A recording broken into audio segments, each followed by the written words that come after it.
You probably use cooking oil every single day for your morning eggs, your stir-fried veggies, even that healthy salad dressing in the fridge. But what if I told you that the oil sitting in your kitchen right now might be quietly sabotaging your heart, inflaming your joints, and even fogging your memory, especially after 60, when our bodies become more sensitive and every meal matters more than ever? This isn't about fear, it's about freedom, and the freedom starts in your kitchen. In today's video, we're going on a journey to uncover the 5 most common oil mistakes that are quietly damaging your health and how to fix them without giving up flavor. The real truth behind labels like vegetable oil and heart healthy that are often more marketing than science. And most importantly, a new way to stock your pantry with oils that heal, instead of harm supporting your heart, brain, and joints with every bite. Whether you've been cooking the same way for 40 years or just starting to care more about your health, this video is for you. So let me ask you, when was the last time you really looked at the oil you're using? Not just the brand, but what it's actually doing inside your body. Stick around, because what you'll learn in the next few minutes might change the way you cook and feel for good. 1. The hidden cost of healthy oils. Why labels lie after 60. You know, for the longest time, I thought I was doing everything right. I bought that bottle of vegetable oil because it said cholesterol-free. I reached for the canola oil with a heart-shaped logo and the words "heart healthy" printed in bold. It felt like the responsible thing to do, especially as I got older. After all we've been told for decades, avoid saturated fats, use plant oils, lower your cholesterol. Simple, right? But here's the truth. No one told us. Not all plant-based oils are created equal, and some of the ones we trusted the most, they were never really on our side. The fine print they don't want you to read. Most bottles labeled vegetable oil or canola oil are not just one plant oil. They're often a blend of low-cost oils like soybean corn or cottonseed. These oils are extracted using chemical solvents like hexane, a byproduct of petroleum, and then heated at high temperatures, bleached and deodorized. That golden color, that neutral taste, it's not natural, it's processed. Worse yet, by the time they make it into your kitchen, these oils are often stripped of their antioxidants, and unstable, meaning they oxidize easily when heated. And when that happens, they form compounds that don't just age your food, they age you. Why it matters more after 60. As we age, our bodies aren't as forgiving. Our metabolism slows, our arteries become more sensitive, and our ability to clear inflammation, it's not what it used to be. So when we cook day in and day out with oils that are cheap, unstable, and processed, that damage adds up, quietly, consistently. We don't always feel it right away, but it shows up in the stiffness in your knees, the fog in your memory, the rise in your blood pressure. It's not just about taste or cooking performance anymore. It's about what your body can tolerate. And those so-called healthy oils, many of them have already crossed the line. A small story, a big lesson. A dear friend of mine, Margaret, 68, used to cook with vegetable oil every single day. She didn't think twice about it. It was affordable, lasted long, and didn't smoke up the kitchen. But after her doctor flagged some early signs of inflammation and rising cholesterol, she made one small switch. She replaced her usual oil with extra virgin olive oil for sautéing and avocado oil for high-heat cooking. She told me a few months later, I didn't expect miracles, but I didn't wake up bloated anymore, and my joints didn't creak like they used to. That's the quiet power of choosing better.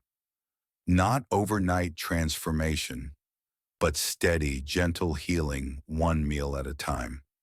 So now that we've unmasked the labels and seen how misleading healthy can be, let's go even deeper. Because there's one group of fats that's hiding in nearly every processed oil, and it may be the biggest driver of inflammation in your body. It's time to talk about omega imbalance and the silent war between omega-6 and omega-3 that your kitchen may be feeding every single day. Let's take a closer look. 2. Omega imbalance. The real inflammation trigger nobody warned you about. You've probably heard the words omega-3 and omega-6 tossed around before, maybe on the back of a fish oil bottle or in a health segment on TV. But what if I told you the balance between these two fats might be one of the most important and most overlooked factors in your health after 60, what they are, and why the ratio matters? So much both omega-3 and omega-6 are essential fatty acids, meaning your body can't make them on its own. You have to get them from food. Omega-3s are the peacemakers. They reduce inflammation, support brain function, keep your blood vessels flexible. You'll find them in fatty fish like salmon walnuts, flaxseed, and certain plant oils like walnut oil. Omega-6s are a bit more fiery. In small amounts, they help with healing and immune response. But too much, they become pro-inflammatory, and that's when the trouble begins. The ideal balance, roughly 4 parts omega-6 to 1 part omega-3. But in the modern Western diet, that ratio has skyrocketed to 21, even 31. And the biggest reason, processed cooking oils, corn oil, soybean oil, cottonseed oil, vegetable oil blends. They're all loaded with omega-6, and most of us are eating them at every meal without realizing it. What this means for your body. Here's the kicker. This imbalance doesn't just live on your plate, it lives in your body, in your joints, your arteries, even your brain. When omega-6s take over, your body shifts into a chronic, low-grade inflammatory state. You may not feel it at first, but over time it shows up as morning stiffness that takes longer to shake off, brain fog that creeps in after lunch, blood pressure that won't stay stable, and a general sense of slowness. It's not age, it's inflammation, and your cooking oil might be one of the biggest culprits. A personal moment. What Harold learned the hard way. Let me tell you about Harold. He's 72, sharp as a tack, walks every morning. But last year his knees started aching, his energy dipped, and he began forgetting little things, names, errands, where he left his phone. He chalked it up to aging until a nutritionist suggested a blood panel. His omega-6 levels were sky high. Turns out Harold had been using soybean oil for everything: eggs, stir-fry, even homemade granola. No fish, no nuts, no omega-3s to balance it out. So he made the change. He swapped his oil for avocado and walnut oil, started eating salmon once a week, added ground flaxseed to his oatmeal. 3 months later, the difference was night and day. His joints were looser, his energy steadier. And as Harold told me with a grin, I still forget where my phone is, but at least now I remember why I walked into the kitchen. What you can do today. This isn't about cutting out all omega-6s. Your body still needs them. But it is about restoring balance, something our diets have lost over the years. You can start with these small, powerful changes. Swap corn, soybean, and vegetable oil for avocado oil, extra virgin olive oil, and walnut oil. Add 1 omega-3 rich food daily, a handful of walnuts, a tablespoon of ground flaxseed, or a salmon fillet once a week. Read the labels on your dressings, snacks, and sauces. If they don't specify the oil, assume it's not a good one, because inflammation doesn't always shout. Sometimes it just whispers until one day it steals your comfort, your clarity, or your freedom. Now that we've uncovered this hidden imbalance and how to bring your body back into harmony, let's tackle another silent saboteur, high heat cooking, because even the healthiest oil can become harmful if it breaks down in the pan before it ever reaches your plate. Next up, we're diving into the smoke point trap and why your frying pan may be doing more damage than you think. Let's keep going. 3. The smoke point trap. What your frying pan isn't telling you. Let me ask you something simple. Have you ever picked an oil just because it said high smoke point on the label? I know I have. It sounds smart, right? If you're going to saute, sear, or roast at high temperatures, you want an oil that won't burn. But here's what most people don't realize. A high smoke point doesn't always mean an oil is healthy under heat. What smoke point really means and what it doesn't. The smoke point is the temperature at which an oil starts to visibly smoke, a warning sign that it's breaking down. But the real damage happens before you ever see that smoke. Many refined oils like canola corn or soybean oil have artificially high smoke points because they've been bleached, deodorized, and stripped of everything natural. Sure, they don't smoke easily, but the fats inside them, they're already unstable, already vulnerable. So even before they hit that smoke point, they start to oxidize, producing compounds that can irritate your gut, inflame your joints, and stress your liver. Not what you want in your home-cooked meal. The reused oil mistake we've all made. I remember visiting my Aunt Linda one summer. She's in her 70s, bright eyes, big heart, loves to cook for the whole family. She made the crispiest chicken I'd ever had. But the oil, it was deep golden. From the fourth time she'd reused it. Still looks fine, she said, holding the pan up to the light. Why waste good oil? But that golden oil was a warning. Each time it's heated, oil oxidizes more, creating toxic byproducts like aldehydes. And by the fourth round, that oil had become more of a hazard than a help. It's a habit many older folks keep out of thrift, not realizing the cost isn't financial, it's physical. What you can do instead. It doesn't mean you have to give up high heat cooking. It just means choosing oils that can actually handle the heat without breaking down from the inside out. Here are 3 kitchen-safe choices that love your body as much as your pan. Avocado oil, with a smoke point around 500 degrees Celsius and strong oxidative stability. It's your best friend for frying, searing, and roasting. Ghee clarified butter, an ancient favorite, rich in butyrate, gentle on digestion, and ideal for high heat sautéing. Macadamia oil, mild, buttery, and surprisingly strong under heat, it's a luxurious upgrade for daily use. And one more tip. Don't judge an oil by how it behaves in the pan. If it smells off, looks cloudy, or darkens too quickly, it's time to toss it. Because in the end, it's not just what's in your food. It's what your body has to do to recover from it. A gentle takeaway. You don't have to stop cooking the meals you love, but you do deserve oils that love you back. Start fresh when you need to. And remember, every oil has its place, but not every oil belongs in a hot pan. Now that we know how oils behave under heat, let's talk about when to heat and when to leave it cold. Because the next big mistake many of us make isn't just about the type of oil, it's about using the right oil in the right way.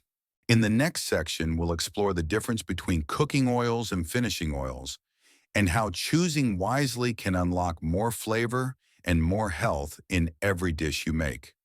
Let's keep going. 4. Cooking versus dressing. using the right oil in the right way. Not long ago, I was helping my neighbor Nancy prepare a Sunday dinner.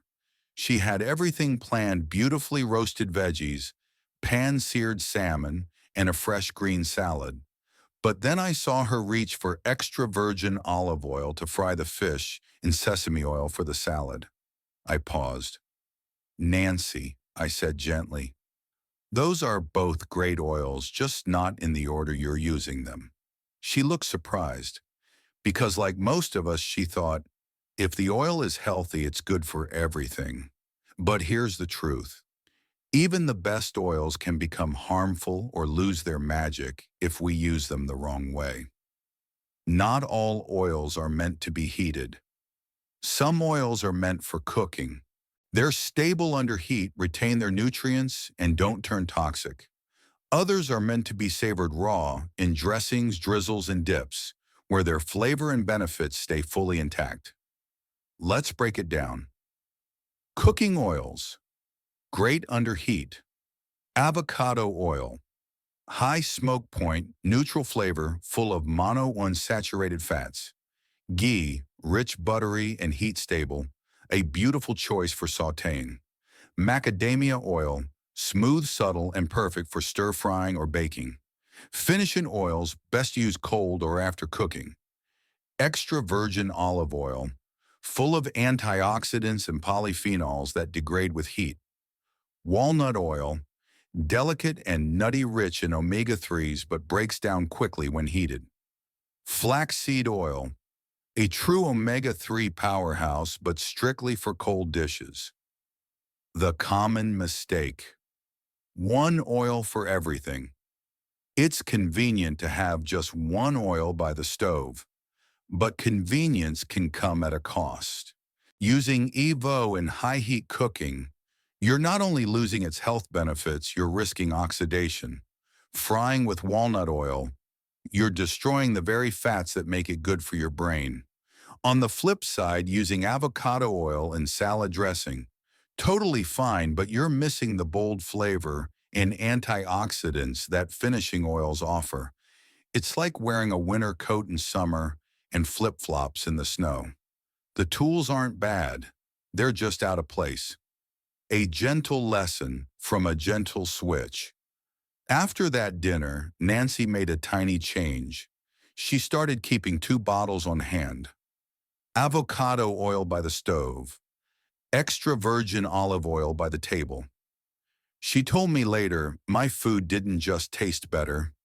I felt better knowing I was using the right tool for the job. And that's the power of intention. Not more ingredients, just more awareness. Your simple oil strategy. Here's what I recommend. Cook with oils that can take the heat. Avocado, ghee, macadamia.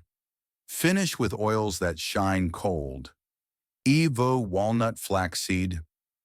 Use small dark bottles and store them away from heat and light. Label them if you need to. Pan and plate to make it simple. Because when you match the right oil with the right method, you don't just protect your body, you unlock flavor, texture, and health in every bite.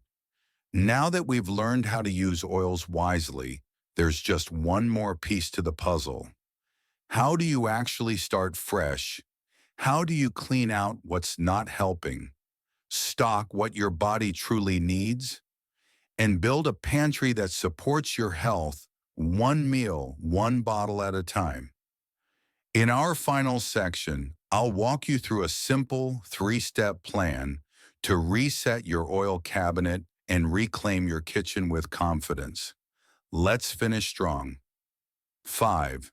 The Oil Cabinet Reset. A practical 3-step guide to start fresh. You've come a long way in this journey. You've unlearned some old habits, discovered hidden truths, and maybe looked at your kitchen oils a little differently. But now comes the most powerful part.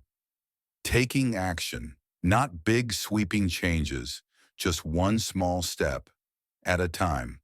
Let's do this together with a simple 3-step plan to reset your oil cabinet and give your body the kind of support it truly deserves. Step 1. Clean out the old start by taking every oil out of your pantry, every bottle. Turn them around. Read the labels slowly, carefully. If you see words like vegetable oil blend, refined, hydrogenated, or oils like soybean, corn, cottonseed, canola, it's time to let them go. I know it's not easy. Throwing out food feels wasteful, especially if you grew up in a time when nothing could be wasted. But this isn't waste. This is healing. You're not throwing away food. You're removing what's been holding your body back. Step 2. Restock with intention. You don't need 10 fancy bottles. Just 3 or 4 good ones can completely transform your cooking and your health. Here's a simple guide. Purpose oil to choose why it works. High heat cook, avocado oil, stable, neutral, heart-healthy medium heat. Ghee or macadamia, gentle on digestion, buttery. Finishing, extra virgin olive oil, anti-inflammatory, full of flavor. Cold dishes, walnut or flaxseed oil. Brain support, omega-3, boost. Pro tip: look for cold-pressed, unrefined, and dark glass bottles. If it's green tinted, small batch, or from a single source farm, even better. And remember, store them away from heat and light. Your oils are alive. Treat them with care, and they'll care for you. Step 3. Use with joy, not fear. Here's something most people forget. Eating well isn't about restrictions. It's about trust that what you're putting into your body is helping it thrive. Drizzle your new oils with joy. Use them to roast sweet potatoes, dress leafy greens, or brighten up your morning eggs. And if you slip up now and then, that's okay too, because this isn't about perfection. It's about progress. And progress tastes like olive oil on warm sourdough, not guilt. A story to carry with you.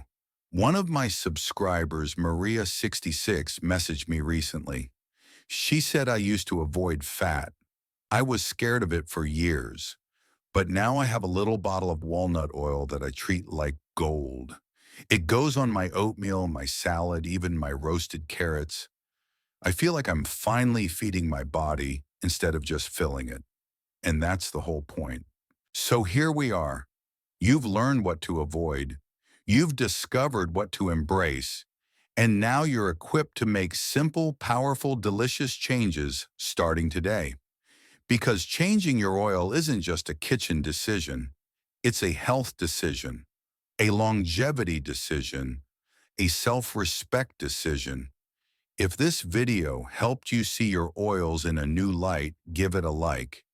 If you've already made a swap, share it in the comments. Your story could inspire someone else.